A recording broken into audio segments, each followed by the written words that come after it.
সক্রিয় মৌসুমি বায়ুর প্রভাবে দেশের 4টি বিভাগে ভারী থেকে অতি ভারী বৃষ্টি হতে পারে বলে আভাস দিয়েছে আবহাওয়া অধিদপ্তর। সেই সঙ্গে 2 বিভাগে ভারী বৃষ্টির কারণে ভূমিধসের শঙ্কা রয়েছে বলেও জানানো হয়েছে। বুধবার সকালে আবহাওয়া অধিদপ্তরের সতর্কীকরণ কেন্দ্রের এক পূর্বাভাসে এসব তথ্য জানানো হয়েছে। এতে বলা হয়েছে, সক্রিয় মৌসুমি বায়ুর প্রভাবে রংপুর, ময়মনসিংহ, চট্টগ্রাম ও সিলেট বিভাগে বুধবার সকাল 9টা থেকে পরবর্তী 72 ঘন্টায় ভারী থেকে অতি ভারী বর্ষণ হতে পারে। এতে চট্টগ্রাম ও সিলেট বিভাগের পাহাড়ি এলাকায় কোথাও কোথাও ভূমিধসের শঙ্কা রয়েছে। এদিকে আবহাওয়া অধিদপ্তরের নিয়মিত 72 ঘন্টার পূর্বাভাসে জানানো হয়েছে, লঘুচাপের বর্ধিত অংশ পশ্চিমবঙ্গ থেকে উত্তর পশ্চিম বঙ্গোপসাগর পর্যন্ত বিস্তৃত রয়েছে। মৌসুমি বায়ু বাংলাদেশের উপর সক্রিয় এবং উত্তর বঙ্গোপসাগরের অন্যত্র মাঝারি থেকে প্রবল অবস্থায় রয়েছে।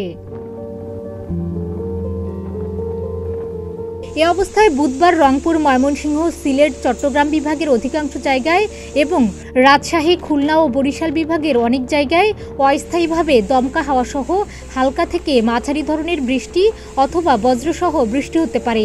সেই সাথে রংপুর, ময়মনসিংহ, সিলেট ও চট্টগ্রাম বিভাগের কোথাও কোথাও মাঝারি ধরনের ভারী থেকে অতি ভারী বর্ষণ হতে পারে। এদিকে মাদারীপুর, পাবনা, যশোর ও চুয়াডাঙ্গা জেলাসমূহের উপর দিয়ে মৃদু তাপপ্রবাহ বয়ে যাচ্ছে এবং তা প্রশমিত হতে পারে। সারা দেশে দিন এবং রাতের তাপমাত্রা সামান্য হ্রাস পেতে পারে বলেও জানানো হয়েছে। বৃহস্পতিবারের পূর্বাভাসে বলা হয়েছে, রংপুর, রাজশাহী, ঢাকা, ময়মনসিংহ, খুলনা, বরিশাল, চট্টগ্রাম ও সিলেট বিভাগের অধিকাংশ জায়গায় অস্থায়ীভাবে দমকা হাওয়া সহ হালকা থেকে মাঝারি ধরনের বৃষ্টি অথবা বজ্রসহ বৃষ্টি হতে পারে। সেই সঙ্গে রংপুর, ময়মনসিংহ, সিলেট ও চট্টগ্রাম বিভাগের কোথাও কোথাও মাঝারি ধরনের ভারী থেকে অতি ভারী বর্ষণ হতে পারে। শুক্রবারের আবহাওয়ার পূর্বাভাসে জানানো হয়েছে, রংপুর, রাজশাহী, ঢাকা, ময়মনসিংহ, খুলনা, বরিশাল, চট্টগ্রাম ও সিলেট বিভাগের অধিকাংশ জায়গায় অস্থায়ীভাবে দমকা হাওয়া সহ হালকা থেকে মাঝারি ধরনের বৃষ্টি অথবা বজ্র বৃষ্টি হতে পারে। সেই সাথে দেশের কোথাও কোথাও মাঝারি ধরনের ভারী থেকে অতি ভারী বর্ষণ হতে পারে। আর বর্ধিত 5 দিনের আবহাওয়ার পূর্বাভাসে বলা হয়েছে, বৃষ্টিপাতের প্রবণতা অব্যাহত থাকতে পারে। গত 24 ঘন্টায় সর্বোচ্চ বৃষ্টিপাত হয়েছে নেত্রকোনায় 199 মিলিমিটার।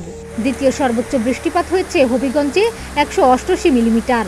সর্বোচ্চ তাপমাত্রা ছিল পাবনার ঈশ্বরদীতে 36.4 ডিগ্রি সেলসিয়াস আর সর্বনিম্ন তাপমাত্রা ছিল বান্দরবানে 21.6 ডিগ্রি সেলসিয়াস। ডেস্ক রিপোর্ট, প্রতিদিনের বাংলাদেশ।